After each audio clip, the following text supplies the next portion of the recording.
Hello and welcome to some more Star Citizen. It is day 6 of the Intergalactic Aerospace Expo. It is the 22nd of November, and we have 4 sets of manufacturers taking the show floor today. We've got Argo, Consolidated Outland, Greycat, and Kruger. Assumedly, they're all in different sections of the hall. I probably should have checked the little board first, but we're just going to run right in. So, on the left here, we've got the MPUVs, we've got the cargo variant, and the personnel variant. So, what is going on with these? Well, basically, these take a little bit of cargo or a few people around between sort of like capital ships or between a capital ship and a station, or on a station you might have these to move around other parts of the station quicker. They are little tiny runabouts and little ships of burden that sort of help the day-to-day operations of a larger ship. That is the idea of them.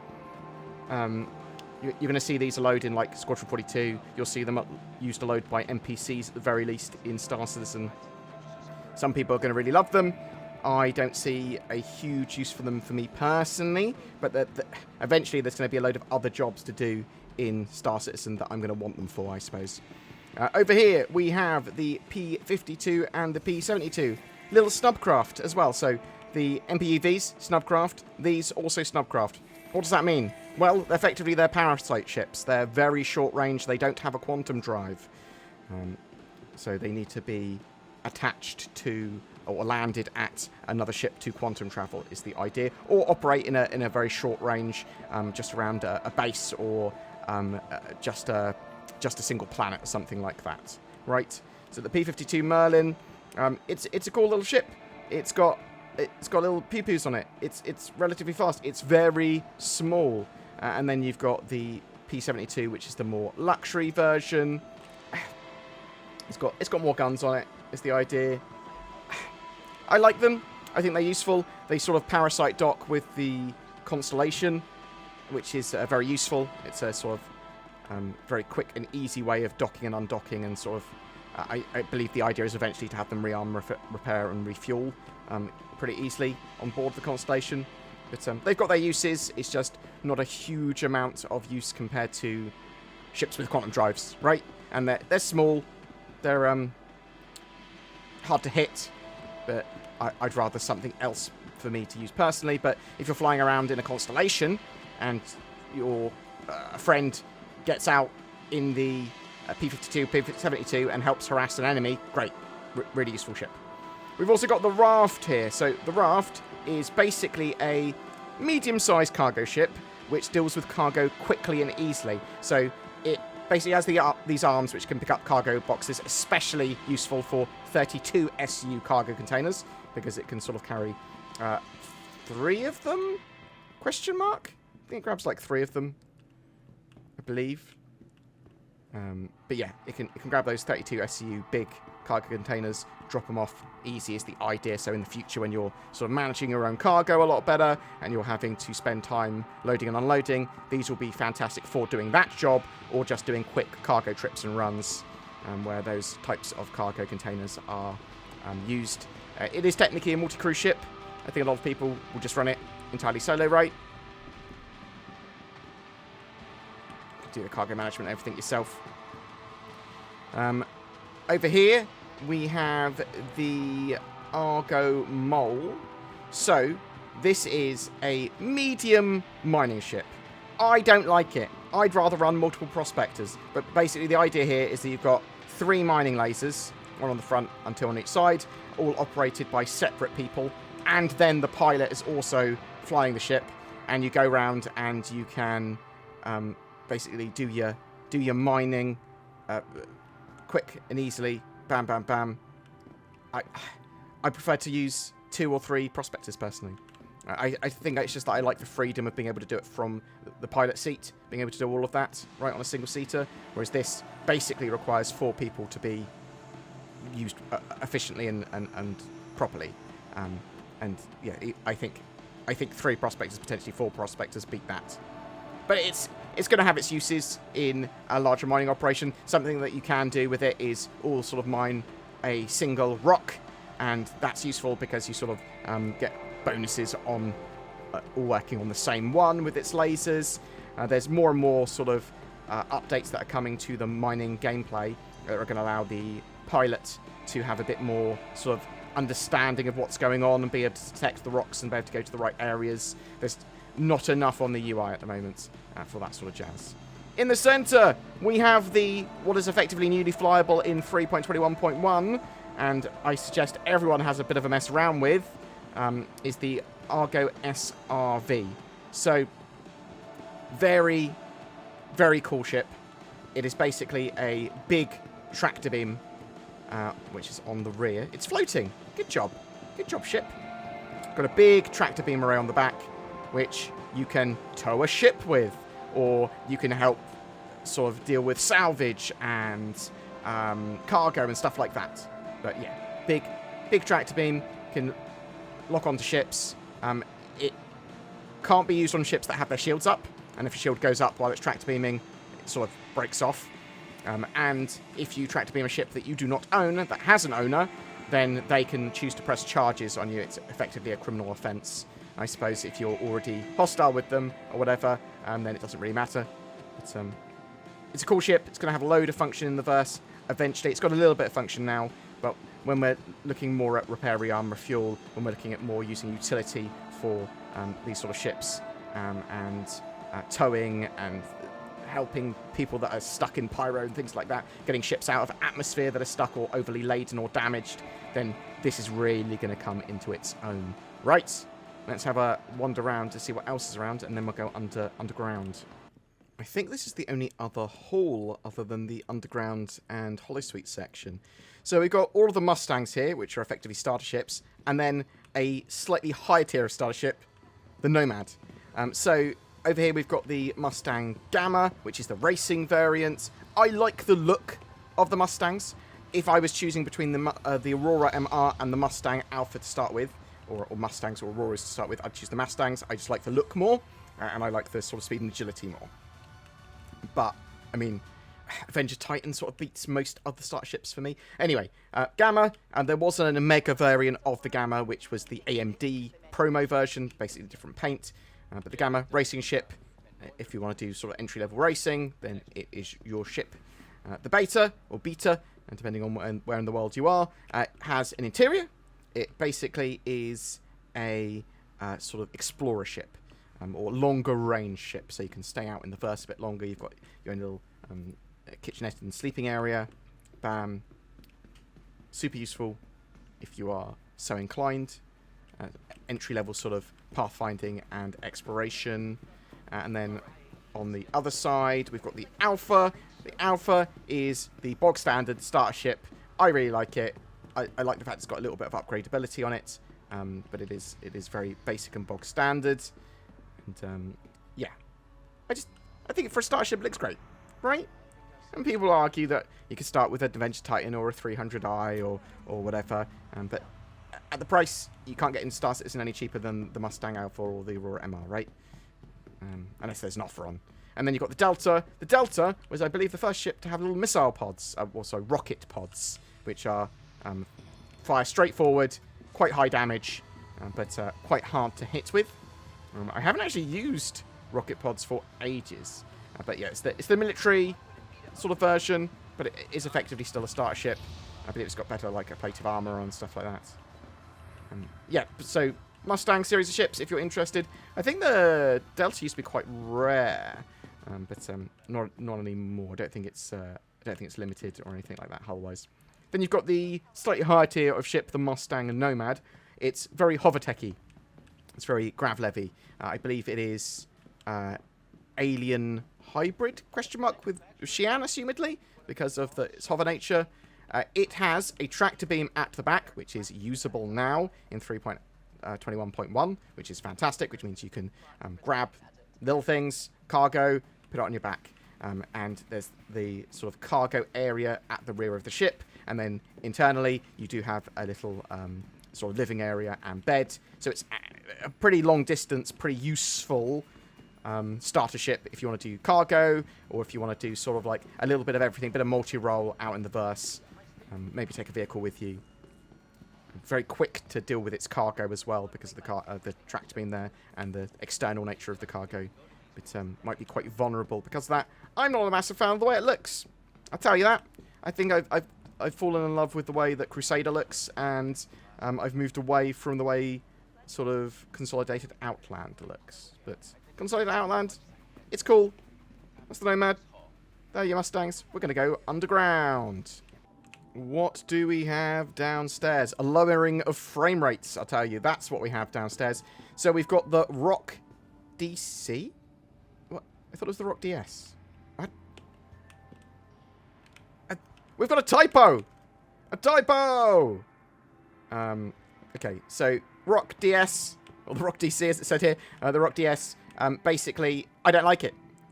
You've got the Rock, yeah, single-seater, you want to do your mining, cool. Little single-seater mining car that drives around, awesome. Hopefully, we'll be able to change that up for a tractor beam in the future as well. Oh, joy. Then you've got the Rock DS, which has got basically a bigger version of that mining arm, and it can get into more places, but it requires 2 people. Well, I suppose it doesn't require 2 people. You can get out and then get in. I don't know. It's something that I'd expect to see in the verse, and I expect NPCs to use, but I just think 2 Rock DSs... Oh, no, sorry, 2 Rocks are better than a DS, in my opinion. But yes, you got your miners. Hopefully we'll be able to change those up for tractor beams or other utility things, like salvage beams, tractor beams in the future. You've got the STV, which is just a great 4x4. It's a great little utility truck. Not really for combat, but it's going to get you around. Cool. And then you've got your little golf cart, your PTV. I just call it the buggy. So yeah, you got your cool grey cat stuff. And what have we got on the other side? Oh, we've got hoverquads. Is it just loads of hoverquads? Just the hoverquad. You like a hoverquad? You like a little hover bike that's more of a quad than a bike? Pretty rugged. Get you where you want to go. Then that might be for you. It's yeah, very utilitarian. Well, it's very rugged. Civilian is the way I describe it, actually. If you like a hoverquad, then try a hoverquad.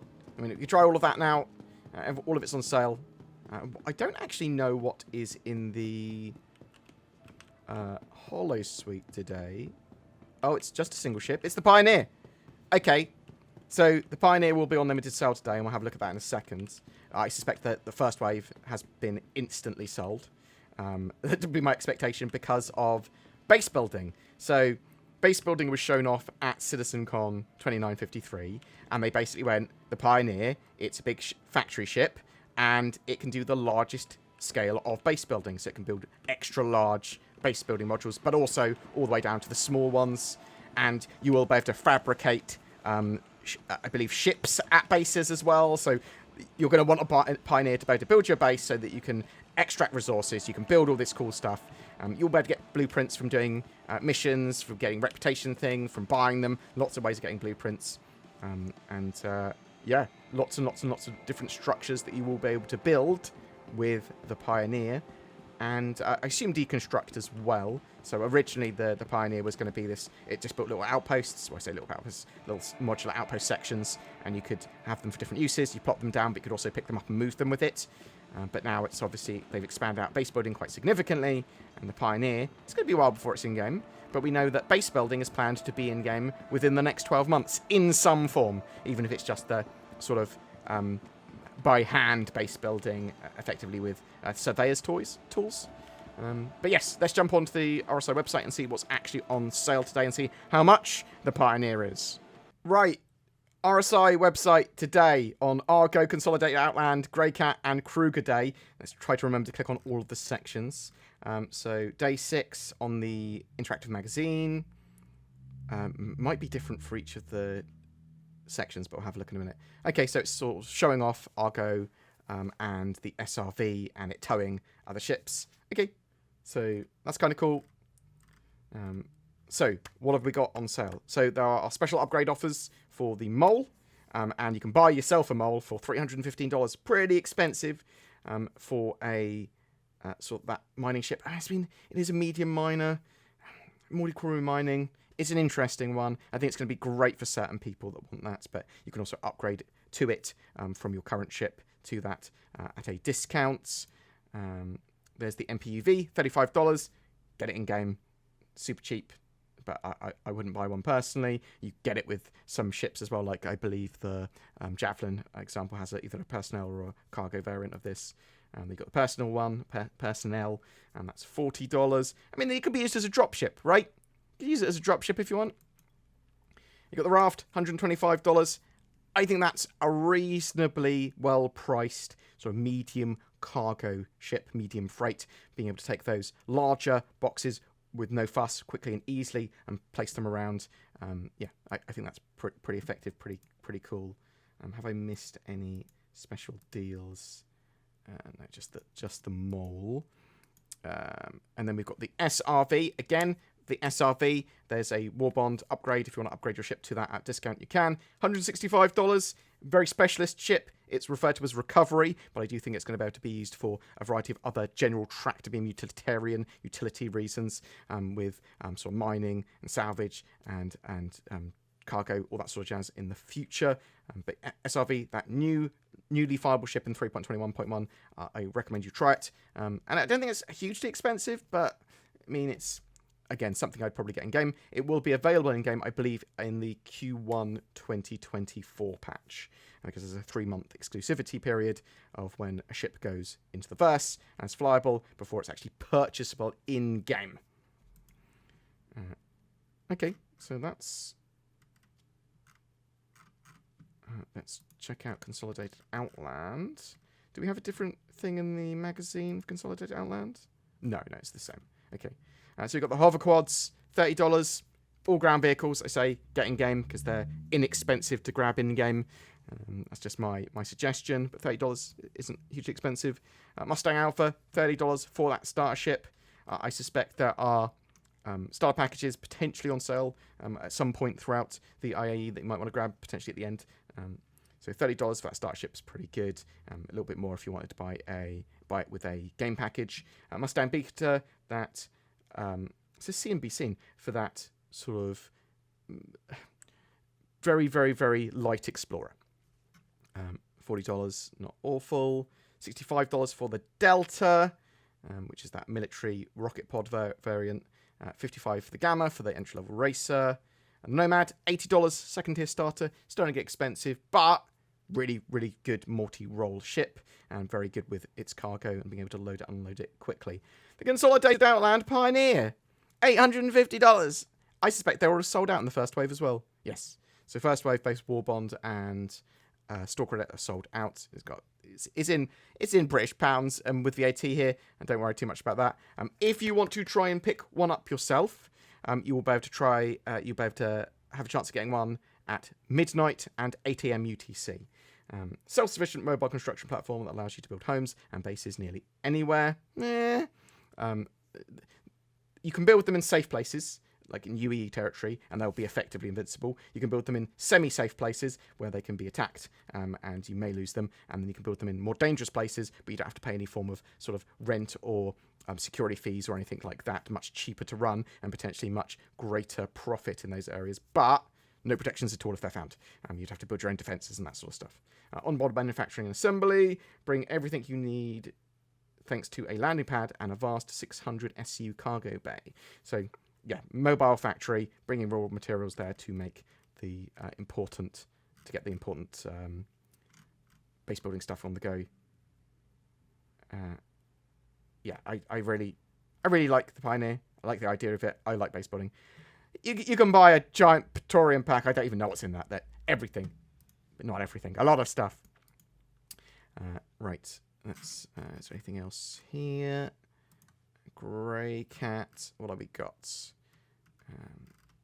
So, got the Rock. $55. I think that's pretty expensive for that little mining vehicle. As I said, buy it in game. Rock DS, $75. I prefer the Rock, or 2 Rocks if there's 2 of you. The STV, cool little all-terrain vehicle. Yeah. I'd like to see variants that are more combaty or have different purposes, sort of like the Cyclones. Okay, that's pretty basic. And then you've got your little PTV if you want the little golf buggy. What we got from Kruger. So we've got the P-52 Merlin, $25. I think, excluding the Aurora ES, I think that the P-52 Merlin is the cheapest ship to buy in game, ? And I assume it comes with 10 years insurance, this one. So a lot of people are going to be buying these for the 10 years insurance and then upgrading them later, right? When like a new ship comes out or whatever, potentially. $25 is pretty cheap. $35 for the more luxury P-72 Archimedes. It's referred to as a precision snub speedster. And that's it. That's it for those two. Okay, so my pick of the day is going to be the Pioneer. It is sold out, unfortunately, but it is very cool. I love base building. You don't need to do base building at this scale. You do not need to buy one. You can get one in-game eventually, so bear that in mind. It's just, I have one, and I'm looking forward to using it. It also comes with a UE land claim, although I suspect these are relatively inexpensive, and you only need the UE land claims for UE space for the safe areas. And your safe bases potentially aren't going to be making as much profit, and you'll be paying fees for, sort of like for constant protection and taxes and stuff. But yeah.